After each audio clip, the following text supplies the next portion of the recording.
First of the 7 transformative truths about purpose that redefine success. Number one, purpose gives power to goals. So this is one thing I didn't understand when I went to Japan. They had a little circle at the bottom and a big arrow going up, and it was the little circle was your purpose.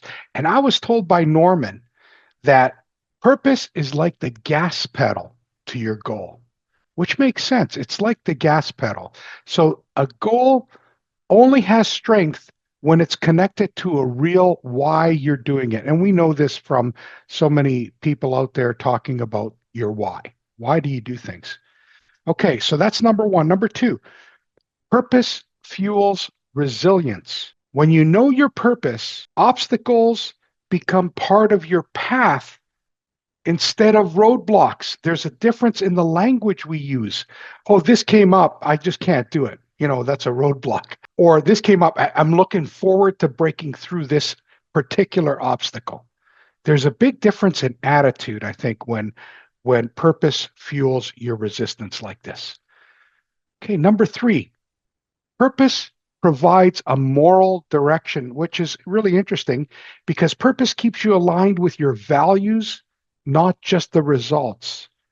The saying of, the results count and the results are everything, that goes away. It's how you get there that's almost as important, if not more important, than the results you're getting. So it's how you get there. Purpose provides a moral direction. Okay, and you're doing it for others. Okay, purpose connects self-reliance with service. So when you think of self-reliance, what does that mean to you? Of course, you think, well, I can do things myself, but what about service? So true success includes helping others while achieving your own goals. Now that's real. I'm thinking about it now. One of my services at work is doing the open window 64 chart meetings with executives. Today I had a great meeting with somebody from Fortune Brands or a subdivision of it, and they might bring all of their distributors in to the app, which I'm thinking, that's awesome. I just got to give them a little proposal. Hopefully this works out. January, it should be coming, right? So it comes, it's funny. I do it and I don't do it to make money. I do it because it's my service. I even log how much time I spend, but sometimes it turns into a beautiful thing. People ask you to do more. Okay, so purpose connects self-reliance with service. Now, Harada distinguishes, and we all know this from our 17-day challenge, distinguishes between tangible and intangible purposes. So in that 4 aspects of purpose and goals, that chart that we do, Brenton and Claren and Kyle, that chart that we do, on the right-hand side, it talks about yourself and your tangible goals, things that are tangible for you and intangible. Here's how I feel about it. On the left-hand side, it represents others. And that's your purposes, why you do things. It's all about others. And in that others, there's tangible and intangible. That's what it's talking about. So Harada distinguishes between those two. And that's part of your purpose, your tangible and intangible, recognizing that there's things that others get from you if you achieve your goal. Now, I got a lot of joy today. That was intangible from looking at pictures of Kyle doing his presentation. Intangible, right? Okay. So way to go, Kyle. I was so happy for you. I don't know why, but I saw like the back of your hair was sticking out a little bit. I don't know why that bothered me, but it bothered me too. Did it? Did it? Okay, because it was in the picture. Like, why I did thought, nobody tell me my hair is like that? Oh my yeah. goodness. But it brought me so much joy to know that you're doing that. Okay. Yeah. The stronger the purpose, the easier success becomes. So it's kind of interesting because we talked about Ikigai, and you got to make money at what you're doing. This is part of it. And I'm going to tell you a little bit about purpose and Ikigai. But the stronger the purpose, the easier success becomes. It's almost like because you have that purpose, you know what to say no to, right? You know how you're focused. People will try to draw you into their world, and you just got to say, no, I'm on a mission. It's almost like the Blues Brothers, right? I'm on a mission. I love it. right? So, so clarity of purpose turns effort into momentum. So the more clear you are, the more momentum you're getting behind it. And of course, you need support from your friends. Okay, last one, 7. Purpose transforms effort into commitment. So when your reason is strong enough, discipline just comes naturally. It's like, I don't know, it's right. It's a fair fact. So I don't know what you guys think about those, but I'll go into how Ikigai fits in if anybody has any comments on those 7. So I open it up. Brenton, looks like you were taking some notes. So do you want to? Yeah, look, Joy, I think all of what you said is absolutely spot on. I mean, I think also standing back. I mean, this thing called life is such if you get 85 years, you're lucky, and so it's a relatively, in the scheme of things, it's a very short period of time. So I think purpose drives you to actually use that time usefully, and I think you can. And I think Lincoln said, if you can have anything you want, if you anything you want badly enough, you can be anything you want to be, do anything you want to set out to achieve or accomplish, if you've got that desire with singleness of purpose. And so I think all the things you've said is about that driving forward. And I think that's the other dimension, is there's a time limit. So I think that's the other thing that comes to my mind with purpose, is that time we have here on earth. Let's make that time useful. Absolutely. Clarence? Okay, maybe I'll go for it. You're touching on a very strong subject that's been, I was working over, besides the work and things like that, has been working overdrive in my brain in terms of reflecting and seeing what's my actual purpose. For me, you have to think very deep. You really have to think deep. And I think that brings back to the why. It's not something that you could say, you think of it this week and then you can change and you see the change. You really have to go deep and focus on one thing. I say for me, it takes time and you really have to think deep. But if you find that one thing, like what you said, all these things comes natural. I might disagree, but I think it's something that also evolved with life experience. Yeah, going through ordeals and things myself in the last few months, things just suddenly snap with the environment and say, was my original purpose really my purpose? You start asking that question. Sure. So I think it also brings back to like the likes of Ikigai and everything, because it does get influenced and impacted by the environment you're in. It does change your purpose as you go along, and maybe for the better, and refining to one thing that you say, this is it. Are you in South Africa now, or are you in China? Yes, in South Africa. Okay, cool. In South Africa, but yeah, the last few weeks and things like that has been planning up for moving and moving houses, selling houses. Yeah. Nice. So, George, if I could just add one thing to what Clarence is saying, I agree with him. This thought about getting in and actually getting part of it, like rather than laying on the lawn watching the river go by, and you've actually got to jump in the river and actually go with it and actually start moving and experiencing. And I think sometimes people get frozen. So, what's my purpose? What's my purpose? And I think sometimes you just got to get in the river and actually go. And I think that some of those things emerge out of that being part of the flow. Right. It's funny. I had a consultant when he first started with me. He didn't know if he wanted to do consulting or get a full-time job. And I said, why don't you run an experiment?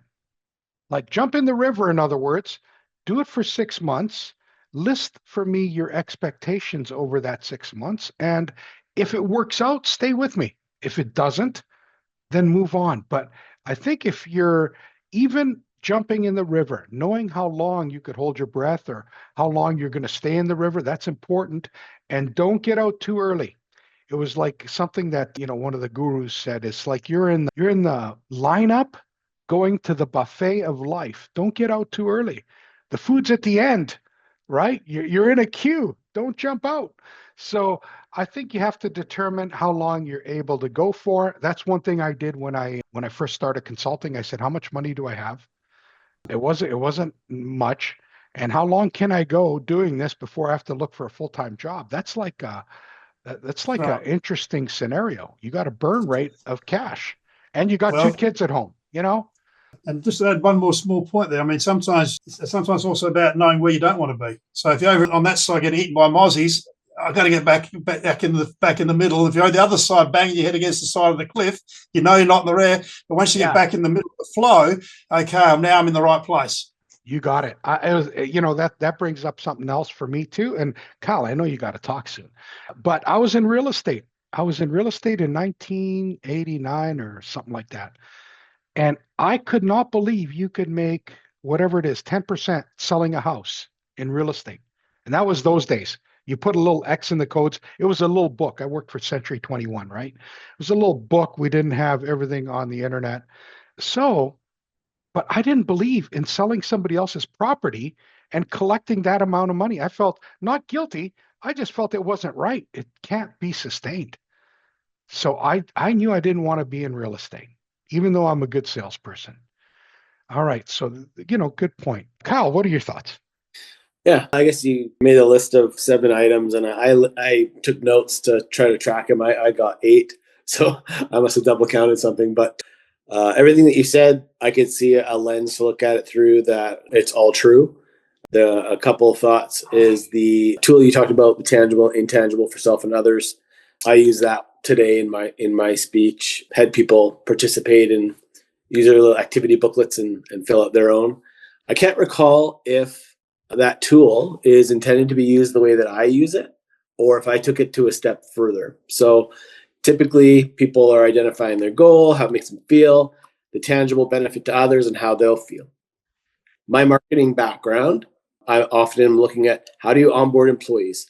How do you get customers to feel like what your offer is good, and potentially as a business, even what your goal might be, and why customers or employees might not care, right?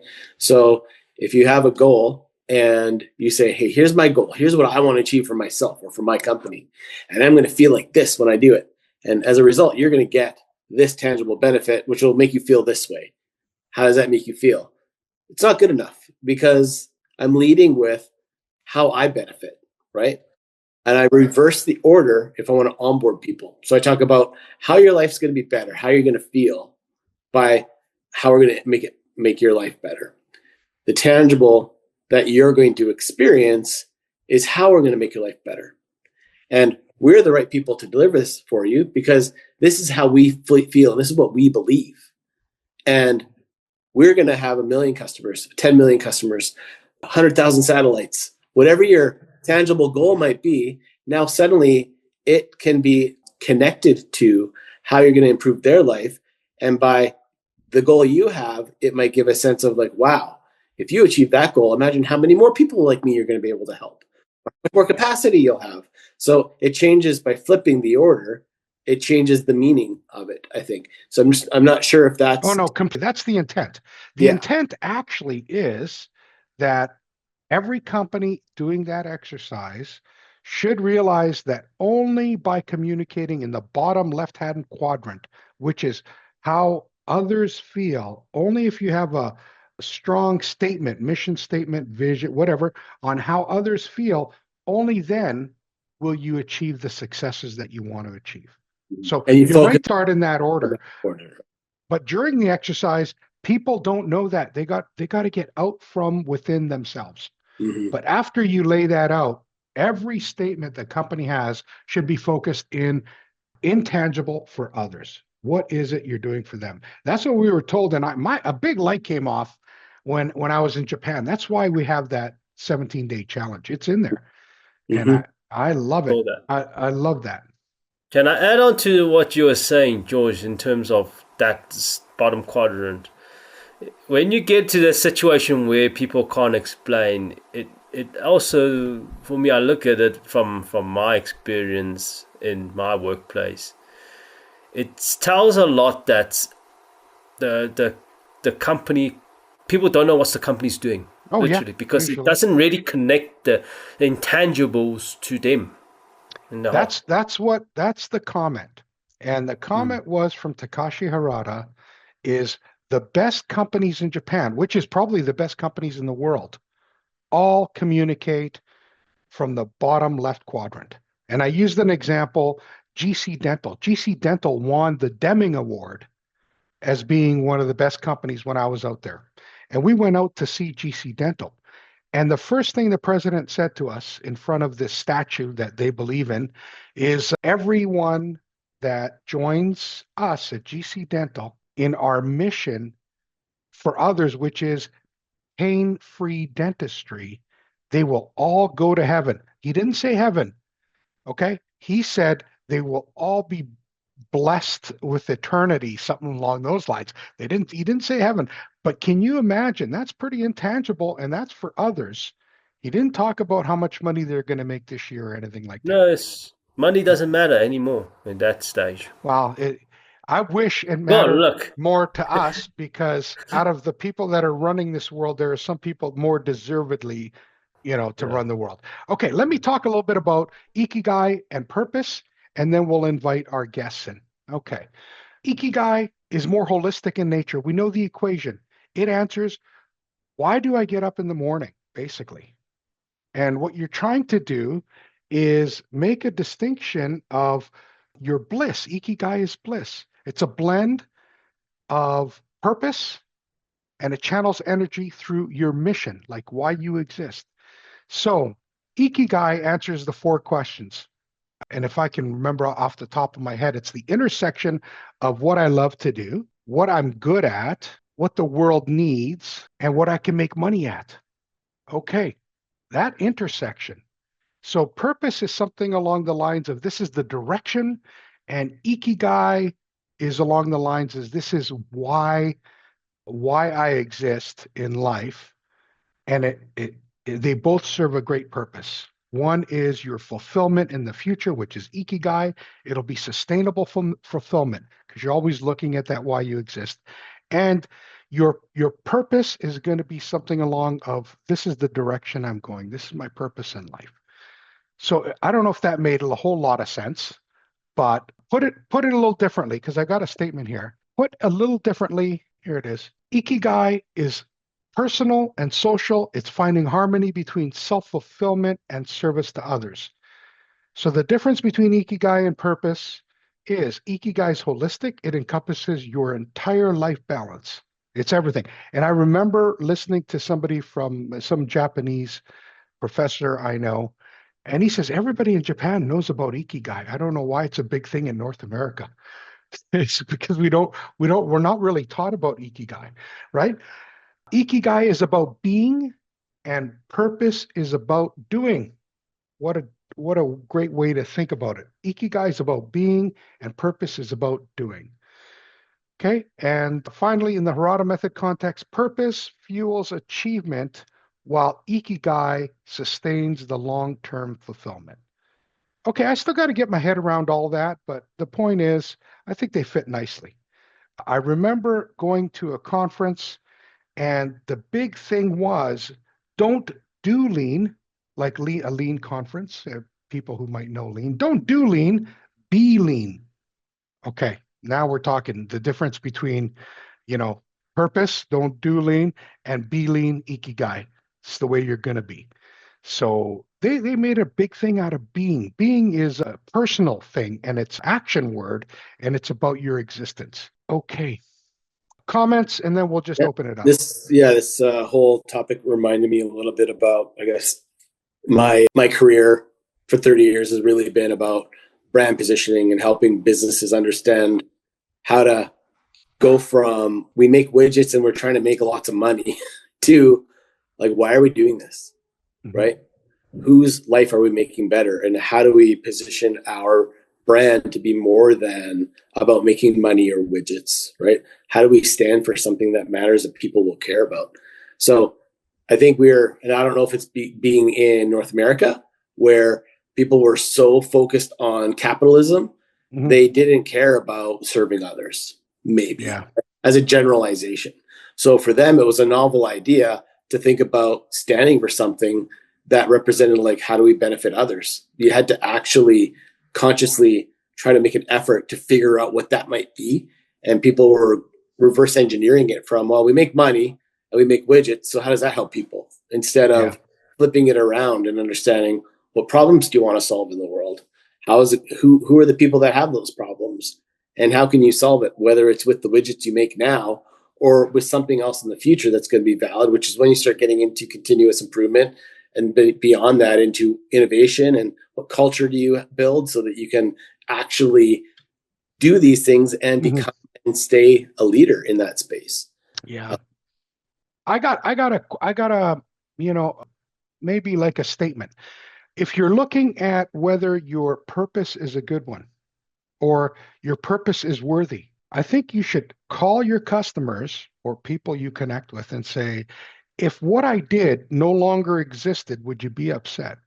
And if they're not upset, you're on the wrong purpose in life, my opinion, because people should be upset if you're not doing what you're doing, because then you realize you're adding value if they're upset. They have an expectation that, hey, George is around, or, this company X is around. I expect the service. Yeah. So. Yeah. And of the list of things you also mentioned, things like resilience or moral direction, like when you really truly have a purpose that's worthwhile, and you can have your employees and your customers and everyone clearly articulate and tell the stories about why you started and why you exist and the things that have changed over time, and why what you're doing does matter to them, that you're able to, as you talked about the obstacles that you'll encounter, right? They become things that you could eventually just steamroll over. They're not obstacles anymore because they're just things that you experience, right?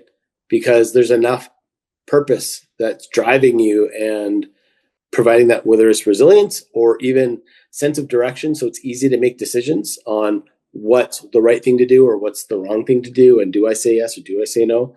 Having that clear purpose helps in every way that you've described. And it's been something that I think we've known a long time in the brand world, right? In the marketing world, like if you don't have something to say that's different and relevant to a target niche, then what are you doing? In Japan, Takashi Harada said, why is this so important? Why is purpose so important? And it's because during the downtimes, he says, we all have up times and down times. During the down times, your purpose will keep you going where everybody else quits.